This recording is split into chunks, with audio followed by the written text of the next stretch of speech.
É isso aí, meio-dia, 24 minutos. Meio-dia, 24 minutos, estamos ao vivo pela Som Maior, estamos ao vivo também pelo 48, como todo dia, mas a novidade é que estamos ao vivo também pelo Instagram da Som Maior.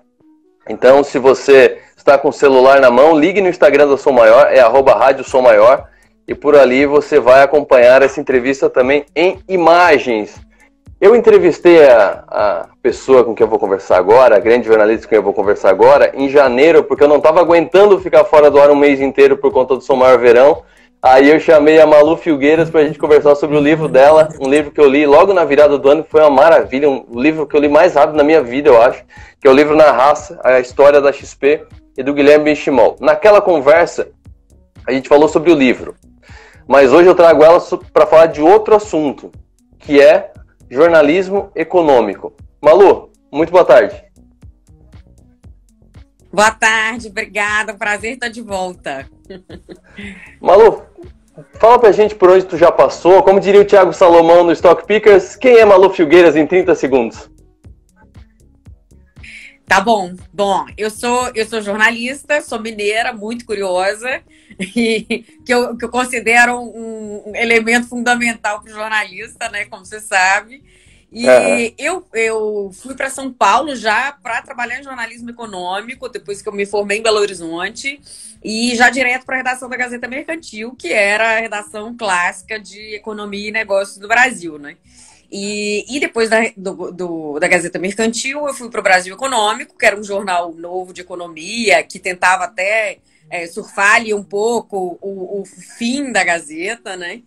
E fui para a Revista Exame, fiquei quase 6 anos na Revista Exame, foi um período bem intenso, assim, super profundo, um jeito super aprofundado mesmo, uma abordagem super técnica da Exame na cobertura de negócios. E aí fui para o Valor Econômico, onde eu estava como repórter especial, e agora estou à frente do Pipeline, que é um projeto novo do Valor, é o meu filhotinho, e que é um site de negócios. Assim, a nossa ideia inicial era fazer uma coluna digital, e aí a gente chegou à conclusão ali que, enfim, já tem muitas colunas de notinhas e que a gente podia trabalhar um pouco melhor o texto e fazer um produto diferente. Então agora eu estou à frente do Pipeline, que é o site de negócios do Valor. Pois é, o Pipeline, o Valor ele tem várias editorias diferentes, várias capas diferentes, várias caixinhas diferentes, né? Tem o Valor, o Valor, né, o tradicional Valor Econômico. Tem o Valor Invest, que é mais voltado a investimentos, e o Pipeline, eu quero que tu me confirme se estiver certo, ele é mais voltado àquela ideia de a gente mostrar que por trás de cada ticker tem uma empresa, né? Ele foca nas empresas da Bolsa, mas não nas ações, nas empresas. Gestão, eu li agora do M&A da Americanas com a Lojas Marisa. Era esse o foco quando tu criou o Pipeline? Ele não é só para empresas abertas, assim, a gente pode contar histórias interessantes de negócios. Então, a gente fala muito sobre startups também, que é um mercado que está super em ebulição, né, que tem rodada de negócio todos os dias. Então, é um pouco desse olhar do investidor mesmo. Então, pode ser numa empresa fechada, nessa perspectiva da startup, ou numa empresa aberta, ou que às vezes é uma fechada, mas que ela vai incomodar uma empresa aberta. Então a gente fala de negócios, mas muito com essa ótica do investidor. E aí já vem a primeira pergunta que mandaram na caixinha, foi o Nando que mandou. Como é que tu faz para definir as tuas pautas? A pergunta dele mais específica foi: como é que tu faz para acompanhar tanta coisa? Tem um monte de IPO, um monte de follow-on, um monte de informação, um monte de fato relevante. Se tu for no Status Invest, por exemplo, ou no Fundamentos, que mostram os fatos relevantes, tem dezenas e dezenas por dia de diversas empresas. Tem empresas que lançam uns 4 por dia algumas vezes. Como é que faz para acompanhar e como é que faz para definir? Eu vou atrás dessa informação e essa aqui eu vou deixar passar. É complicado mesmo. De IPO, então, é uma loucura, assim. E quando eu estava no Valor, eu ficava muito específica focada nessa cobertura de IPO. E no Pipeline agora, tem outras coisas que eu tenho que olhar mesmo o tempo todo. E assim, e mesmo que fosse só IPO, não dá. É humanamente impossível pelo volume de coisas que tem. Então, a gente tem alguns critérios básicos, assim. Por exemplo, volume. Então, é mais provável que esteja olhando um IPO de 2 bilhões do que um IPO de 100 milhões. Porque até pelo volume de pessoas que ele vai atingir, né? Pelo volume de investidores, pelos fornecedores, porque ele tem uma cadeia de envolvimento ali maior, com um número maior de players, né? Mas tem alguns que são pela curiosidade, assim, ou por uma particularidade. Porque às vezes é um de 100 milhões, mas ele tem uma história de empreendedorismo muito incrível, ou ele tem um problema, uma coisa muito crítica que os investidores não se atentaram, ou enfim, que a gente quer ressaltar. Às vezes tem ou a história do empreendedor, ou a história do investidor que está por trás daquele negócio, ou que está interessado naquela oferta, né, que vai ancorar aquela oferta. Então, é relevância e particularidades. Sim, e como é que define sobre as empresas que já estão? Porque, por exemplo, a gente vê que tem muitas empresas que são as chamadas queridinhas, que são muito faladas, mas ficam muitas de fora. E tem muitas informações também que acabam interferindo no movimento do mercado financeiro. E daqui a pouco eu quero entrar na parte crítica disso, que a gente recebe muitas críticas, a gente, como jornalista, recebe muitas críticas sobre o jeito que a gente trata. Por interesse das pessoas mesmo, de se tá todo mundo falando da Via Varejo, eu vou falar mais da Via Varejo do que da Marisa, por exemplo, ou como é que funciona? Como é que vocês definem que empresas que estão no radar de vocês? Tá. Tem um pouco desse critério, né, da relevância, do porte, porque aí é um critério claro de disposição da empresa e de interesse público, né? Mas tem outras questões, assim, às vezes é uma abordagem. Então, no pipeline, a gente tem a grande vantagem de não ter que cobrir tudo, porque a gente é um veículo do valor. Então, a gente não é para substituir o valor, a gente complementa a leitura do valor. Então, o valor vai pegar todos os comunicados de ofertas da CVM, por exemplo, vai dar o passo a passo. Eu vou dar uma, duas, muito dificilmente 3 matérias sobre uma mesma oferta. Porque ela é basicamente como ela se apresenta ao mercado, como os investidores estão avaliando aquela empresa, que múltiplo, e depois no resultado daquele negócio, né, daquela operação. E no valor vai no passo a passo, registrou, tem data, faixa de preço. E aí a gente tem essa liberdade no pipeline, então, de olhar com certo distanciamento isso. E o que a gente faz é ver o que às vezes não está bem explicado, assim, ou que a gente acha que tem um ponto de vista para complementar. Então, se o valor já está cobrindo um assunto muito bem, eu só vou entrar se eu achar que eu tenho o que complementar naquele tema, porque eu tenho uma fonte específica, que obtive uma informação específica, ou porque é um assunto que eu cubro há muito tempo, então que dá para dar um olhar diferente. Então, tem um pouco disso, assim, sabe quando você tem que ler 4 matérias para entender um assunto? Então é porque precisa de uma matéria só para contar aquilo direito. E aí a gente tenta fazer esse papel, né? Sim, e inclusive só para reforçar, quem está acompanhando pela rádio pode acompanhar pelo Instagram também, e quem já está aqui pelo Instagram pode mandar pergunta também, que a gente já responde aqui em tempo real. Uma crítica que a gente recebe muito, e a gente vê muito, principalmente quem trabalha com caso de análise ou quem é influenciador, é que a imprensa gera ruído e a imprensa gosta de fazer clickbait como as ações recomendadas da semana, a ação da semana, invista na ação tal. Como é que isso é tratado dentro das redações? Não só do pipeline, mas tu tem toda essa experiência da Exame e tu tá dentro do valor, né? E de vez em quando nesses grandes portais aparecem coisas assim. Como é que é? É algo que tá na programação? Toda semana vamos ver as carteiras recomendadas das corretoras e colocar? Vamos abordar uma ação por semana? Porque isso tem gente que critica, mas deve ter um motivo para existir esse tipo de matéria. Tem. São as matérias que têm mais leitura.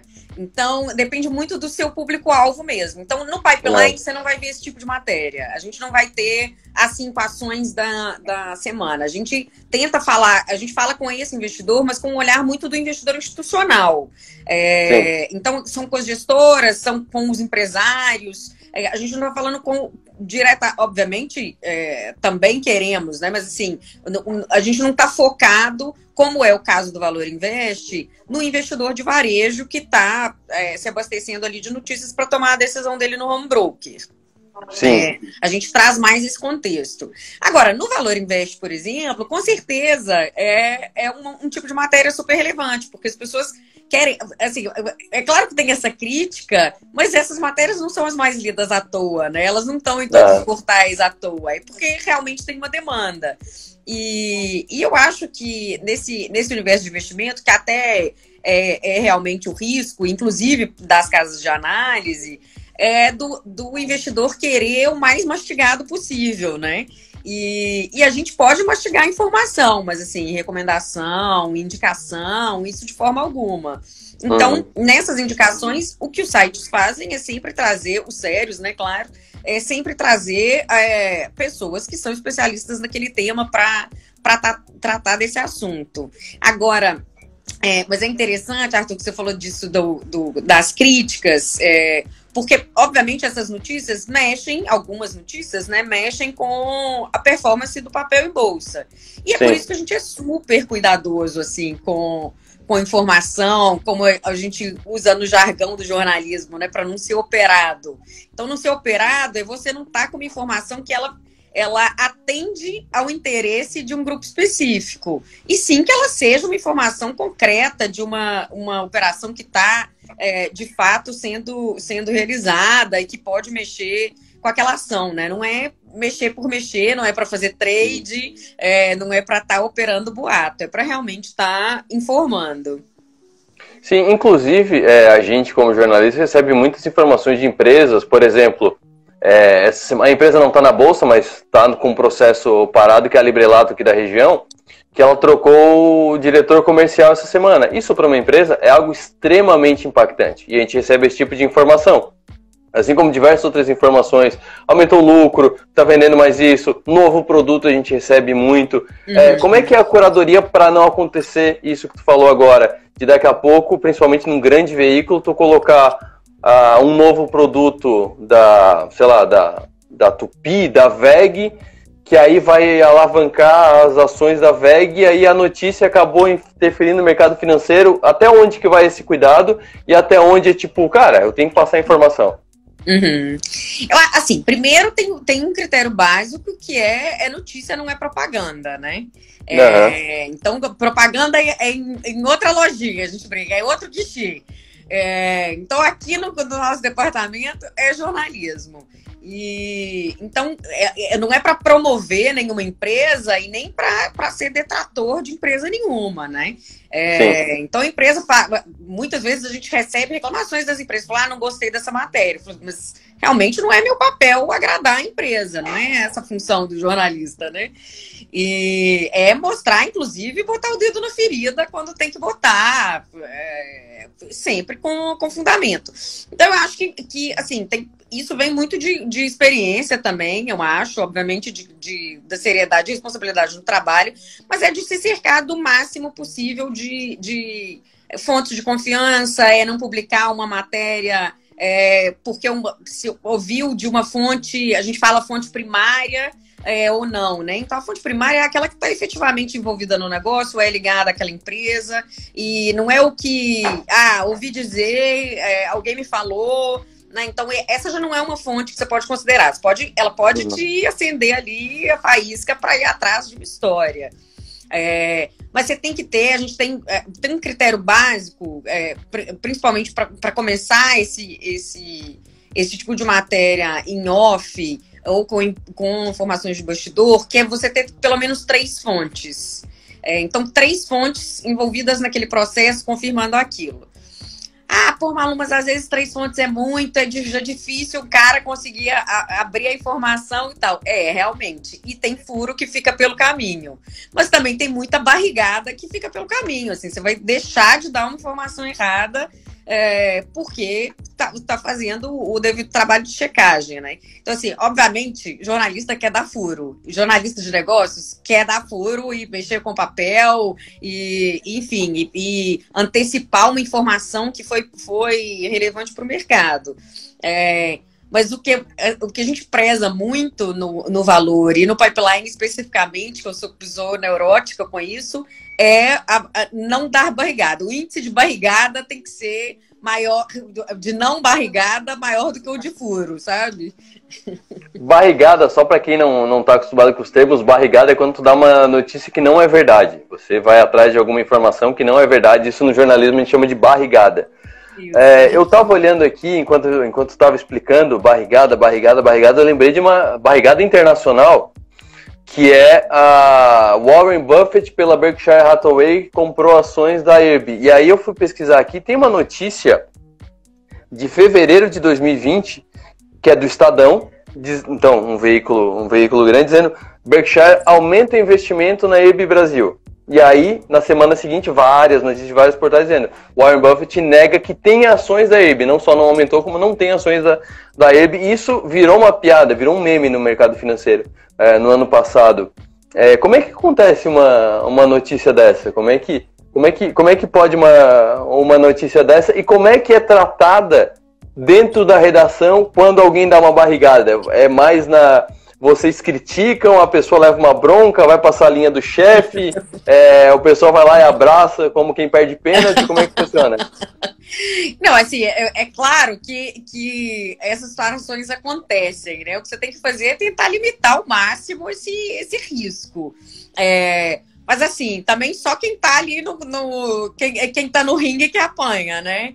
Então você tem que estar ali no dia a dia e no quente da notícia, mas você tenta minimizar esses processos. Então o que a gente tenta fazer, por exemplo, quando teve essa notícia da Berkshire, você imagina a pressão que foi para a gente ter a notícia também, ou ir além dessa notícia. Então, o que acontece quando os competidores dão furo, né? Aí vem uma super pressão, que é assim, mas a gente não tinha essa informação, agora a gente precisa ter algum detalhe que ninguém deu. E nesse caso, a gente tinha, nesse caso, eu acho que eu usaria ele como o exemplo da operada, que a gente mencionou. Porque, assim, efetivamente, tinha gente ligada à empresa dizendo isso. E gente graduada da empresa. Essa informação também chegou para a gente. Só que a gente não conseguiu confirmar com outra fonte. Então a gente não deu. E chegou até para outra repórter, não foi para mim, mas era um mercado que eu acompanhava bastante. E era uma repórter um pouco mais nova que eu, e ela falou assim: Malu, me ajuda a checar essa história? Então a gente faz muito isso, assim, às vezes você não tem todas as fontes necessárias, mas você tem uma rede de contatos dos outros jornalistas do veículo, e que essa é a força, né, na verdade, da redação. Então eu falo, eu tenho um cara dizendo isso, você consegue outro cara para confirmar? Às vezes eu tenho entrada em banco, uma outra repórter tem mais entrada em escritório de advocacia, outra na empresa. Então esse trabalho conjunto também, principalmente para checagem, é super relevante. E nesse caso, entra um pouco dessa coisa afoita, assim, tem uma fonte graduada aqui me dizendo isso. Então, já é válido? Não sei, não é melhor ouvir mais uma pessoa? É uma informação bem relevante, assim, e é isso, ela mexeu, uma informação que mexeu bastante com o mercado.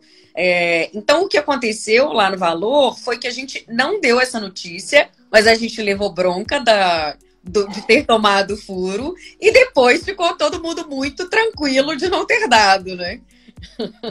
É isso aí. Outra questão também que eu já vi, de novo, eu trago as críticas aqui, que eu ouço do mercado financeiro, porque a gente tem que ouvir o lado de quem trabalha com isso. Eu, perto desse universo, sou muito pequeno, então eu quero alguém que está lá no centro financeiro, batendo a porta, passeando pela Faria Lima, vez ou outra.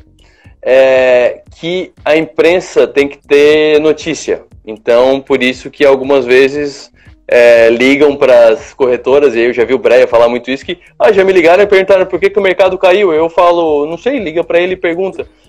E muita gente critica isso, mas, de novo, é daquelas matérias mais acompanhadas, né? Como é que se prepara um jornalista econômico? Assim, na faculdade a gente sabe que a gente não aprende muito sobre economia para isso, sobre mercado financeiro. Sim. Como é que se prepara? Como é que tu vê, se tu for botar alguém novo na redação do Pipeline ou na redação do Valor, como é que a pessoa se prepara para chegar num ponto de passar dessa arrebentação de mercado subiu, mercado caiu, tal ação subiu, tal ação caiu, e Ibovespa tá para cima, tá para baixo? Como é que faz para passar e trazer coisas mais relevantes? Eu acho que, assim, primeiro, uma coisa básica é ler muito. E isso é uma coisa que eu falo muito no pipeline.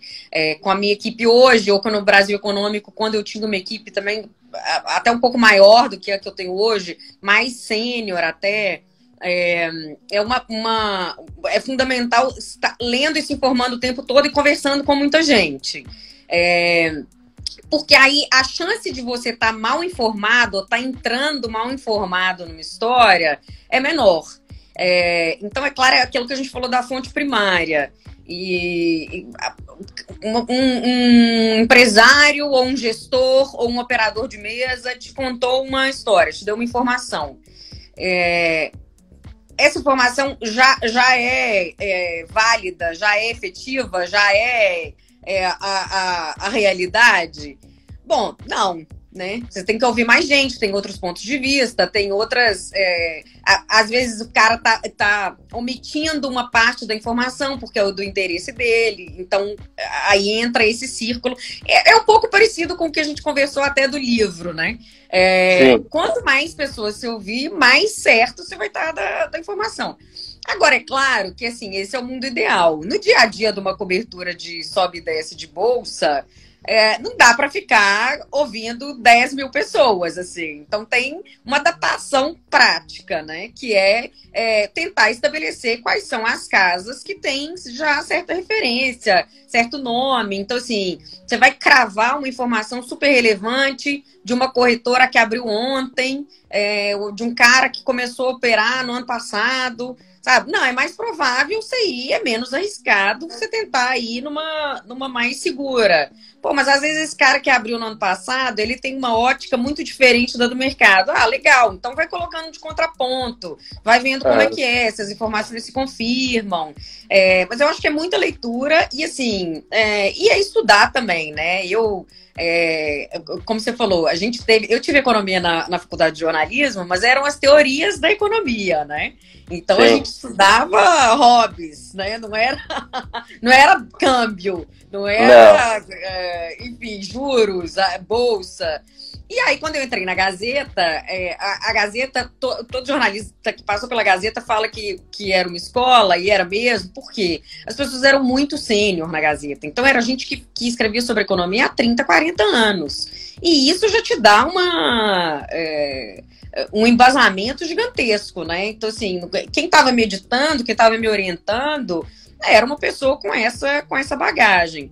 Só que aí chega num determinado momento que você sente essa dificuldade na conversa de achar que você está perdendo alguma coisa porque você não entendeu direito aquela conta. Então, assim, não vou fazer a conta, eu não vou calcular qual que é o valor justo de uma ação.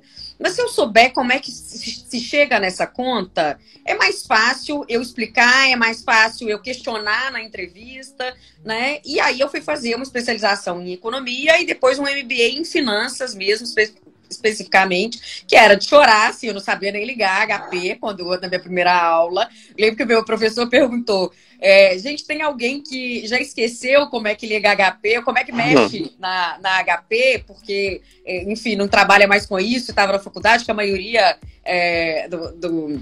do curso eram administradores. Eu falei, não, eu tenho uma dúvida, como é que liga? Como é que é esse negócio de põe aqui o mais depois? E penei. Vou fazer conta? Não vou fazer conta. Nunca vou bancar numa matéria um valor justo de uma ação que eu fiz. Não é essa a ideia. Mas se uma pessoa vier com uma conta louca, eu vou saber questionar que essa conta não faz o menor sentido, né? Por falar em fazer conta tua, fazer preço justo e tal, eu imagino que, até por tu estar nesse meio, tu deva ter os teus investimentos também. Assim como todo jornalista esportivo tem o seu time, tu também deve ter a tua carteira de investimento. A CVM tem uma controladoria, digamos assim, um controle, uma vigilância muito grande com influenciadores. Muitos fazem de um jeito não muito adequado, até dizem, não é uma recomendação, mas recomendam pra caramba sem poder, sem ter certificação. Caso de análise e tal. Tem, inclusive, nas casas de análise, você não pode comprar e depois indicar. Você tem que indicar cada 5 dias, se não me engano, e aí você pode comprar. Ou então indicar a venda, dá tantos dias, aí você pode vender. Vocês têm contato com a CVM? Tem alguma alguma conversa sobre o jornalismo econômico, sobre o jornalismo de investimentos, quando se trata de bolsa, porque querendo ou não, também influencia as pessoas as notícias. Sim, Existe sim. uma portaria, existe alguma regra disso? Não tem uma coisa, não tem uma regra, uma regulamentação da CVM, não, Arthur, especificamente sobre a cobertura jornalística. Até acho que deveria ter, porque aí a gente sabe que tem coberturas desiguais nesse processo. Mas então o que tem normalmente, assim, obviamente o jornalista está enquadrado na informação de insider trading. Então, se você publicou uma matéria para mexer com uma ação e que você tinha comprado antes, você está sujeita a essa lei também, né? Agora, o que tem normalmente é uma política das redações. Então, eu, por exemplo, nunca comprei uma ação direta. Aliás, até vou me corrigir, para falar que eu nunca comprei. Teve uma época pequena que eu fui freelancer e eu comprei uma ação americana, era uma BDR. Tá. E aí, quando eu voltei para a redação, eu já vendi também, assim, e isso nem estava no meu critério de contrato, tá? Porque realmente eu não me sentia confortável, assim, é melhor não ter absolutamente nada para falar, mas BDR ninguém falou. Porque o que a gente tem nos contratos é realmente essa questão ética de não poder comprar a ação específica. Então, eu só tenho fundo, eu não tenho nenhuma ação específica. Claro que a gente também fala dos gestores, fala dos fundos, mas enfim, aí meu alcance para qualquer informação ou para qualquer manipulação, que fosse o caso, né? Aí ele já é bastante limitado. Então a gente entra um pouco naquela política dos auditores, sabe? Auditor que não pode investir, e aí a gente entra nisso. Tem alguns veículos, principalmente internacionais, que eles usam... que se o cara investe, ou é um colunista que escreve sobre ações, ele tem que fazer disclosure da carteira dele, ele tem que contar onde ele investe. Então, você pode consultar quais são os papéis que ele investe, e aí você consegue julgar se ele eventualmente estaria ou não influenciando um papel que ele tem na carteira. Mas não é uma política tão clara assim, não. Acho até que devia ser. Maravilha. Para fechar, eu tenho que perguntar algum caso. Porque, cara, redação tem cada caso. Então, se não puder falar o santo, fala o milagre pra gente, assim. Pode ser relativo à bolsa, pode ser empresa fechada, mas, assim, alguma cobertura, alguma reportagem, alguma entrevista que te marcou. Ai, deixa eu pensar. Tem uma história, essa enfim, é mais ou menos ligada à bolsa, mas a história em si é engraçada, não tem a ver com a bolsa, não. Eu fiz na época do Ike, das empresas do Ike Batista, eu acompanhei muito esse caso pela Exame. E aí eu tava fazendo uma matéria, foi até uma ideia do meu editor, assim, meu editor me lançava umas bombas, assim, e falava, vai atrás dessa matéria. E era incrível, porque eu me sentia super desafiada e ia atrás da história.